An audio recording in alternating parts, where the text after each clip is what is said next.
बादल जिन्हें हम अक्सर आसमान में तैरते हुए देखते हैं, क्या आपने कभी सोचा है कि ये बनते कैसे हैं? बारिश लाने वाले, ठंडक देने वाले और कभी-कभी तूफान का संकेत देने वाले ये बादल सिर्फ आसमान में तैरते हुए सफेद या काले धब्बे नहीं हैं।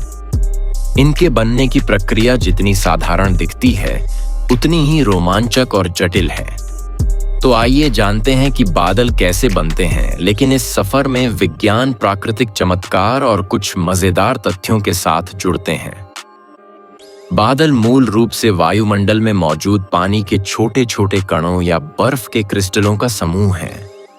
जब सूर्य की गर्मी से समुद्र, झीलों और नदियों का पानी भाप बनकर हवा में ऊपर उठता है, तो ये बादल बनने की पहली कड़ी होती है। लेकिन ये कहानी यहीं खत्म नहीं होती। इन छोटे छोटे कणों का सफर बहुत रोमांचक होता है। बादल न केवल हमारे पर्यावरण का हिस्सा हैं, बल्कि वे जल चक्र, तापमान नियंत्रण और कृषि के लिए बारिश का मुख्य स्रोत भी हैं। इनका महत्व इतना अधिक है कि यदि बादल ना हो तो हमारी पृथ्वी पूरी तरह से बदल जाएगी। बादल बनने की शुरुआत होती है वाष्पीकरण यानी इवेपोरेशन से। सूर्य की गर्मी से पृथ्वी की सतह पर मौजूद पानी भाप में बदलकर हवा में ऊपर उठने लगता है। ये भाप बहुत हल्की होती है, इसलिए ये वातावरण की ऊपरी परतों तक पहुंच जाती है। समुद्र, नदियां, झीलें और यहां तक कि पेड़ पौधों से होने वाला वाष्पीकरण इस प्रक्रिया में योगदान देता है। अब आप सोच रहे होंगे कि ये भाप सीधे बादल में क्यों नहीं बदल जाती? तो इसका जवाब है हवा में मौजूद तापमान और दबाव। जब ये भाप ऊपर जाती है तो ठंडी हवा के संपर्क में आकर इसका अगला चरण शुरू होता है। जब पानी भाप ऊंचाई पर ठंडी हवा के संपर्क में आती है तो ये संघनित यानी कंडेंस होकर छोटे छोटे पानी के कणों या बर्फ के क्रिस्टलों में बदल जाती है। ये प्रक्रिया तभी संभव होती है जब हवा में नमी के साथ साथ धूल या अन्य कण मौजूद हों। ये कण, जिन्हें कंडेंसेशन न्यूक्लियाई कहा जाता है, जलवाष्प को पकड़ने और इसे तरल में बदलने में मदद करते हैं। एक रोचक तथ्य यह है कि एक छोटे से बादल में लाखों करोड़ों जलकण होते हैं, लेकिन ये इतना हल्का होता है कि हवा में तैरता रहता है। बादल बनने में वायुमंडलीय दबाव और तापमान की भी अहम भूमिका होती है। जब गर्म हवा ऊपर उठती है तो ये फैलने लगती है और ठंडी होती जाती है। ठंडी हवा में जलवाष्प को पानी की बूंदों या बर्फ में बदलने की क्षमता होती है। यही कारण है कि पहाड़ों के ऊपर या सर्द इलाकों में बादल अक्सर बर्फ के क्रिस्टलों से बने होते हैं। इसके विपरीत, जब गर्म और ठंडी हवा आपस में मिलती है तो भारी और घने बादल बनने लगते हैं।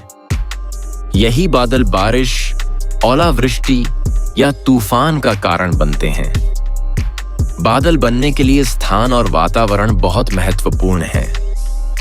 समुद्र के ऊपर बादल सबसे ज्यादा बनते हैं क्योंकि यहां वाष्पीकरण की प्रक्रिया तेज होती है। जंगल और हरे भरे इलाके पेड़ पौधों से भी बड़ी मात्रा में भाप निकलती है, जिससे बादल बनने में मदद मिलती है। और जब हवा पहाड़ों से टकराती है और ऊंचाई पर पहुंचती है तो यह ठंडी हो जाती है, जिससे संघनन की प्रक्रिया तेज होती है। क्या आप लोग जानते हैं कि बादल सफेद और काले क्यों दिखता है? बादल सफेद इसलिए दिखते हैं क्योंकि वे सूरज की रोशनी को हर दिशा में फैला देते हैं। सूरज की रोशनी में 7 रंग होते हैं और जब ये रंग मिलते हैं तो सफेद रंग बनता है। इसीलिए हल्के और छोटे बादल सफेद दिखाई देते हैं। और जब बादल बहुत घने हो जाते हैं और उनमें पानी की मात्रा ज्यादा हो जाती है तो सूर्य की रोशनी उनमें से आसानी से नहीं गुजर पाती। इसके कारण रोशनी का बिखराव कम हो जाता है और बादल गहरे रंग के या काले दिखाई देने लगते हैं। ऐसे बादल आमतौर पर बारिश लाने वाले होते हैं। आप लोग सोचते होंगे कि पानी पड़ते वक्त आसमान से बिजली कैसे चमकता है। जब बिजली या आकाशीय बिजली यानी लाइटनिंग तब बनती है जब बादलों के अंदर या बादलों और पृथ्वी के बीच इलेक्ट्रिक चार्ज का असंतुलन हो जाता है। बादलों में पानी की बूंदें और बर्फ के कण लगातार ऊपर नीचे चलते रहते हैं।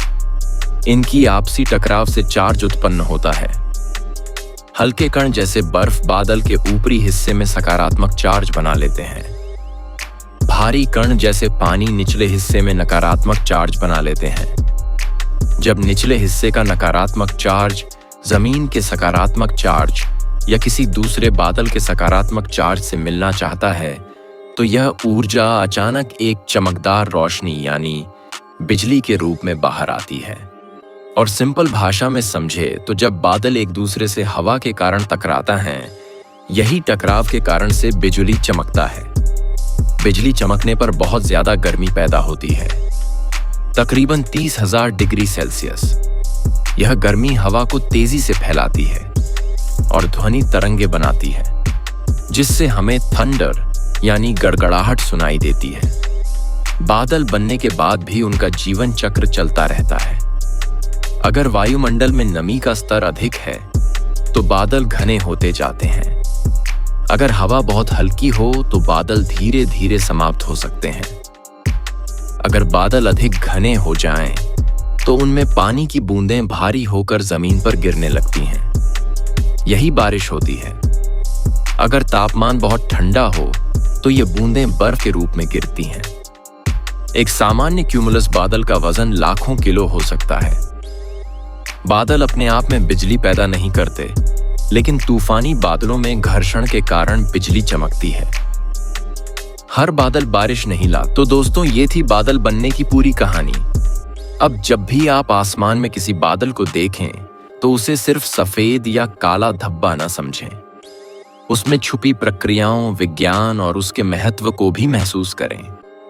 अगर आपको यह वीडियो जानकारीपूर्ण और मजेदार लगी तो इसे लाइक करें, शेयर करें और हमारे चैनल को सब्सक्राइब करना न भूलें।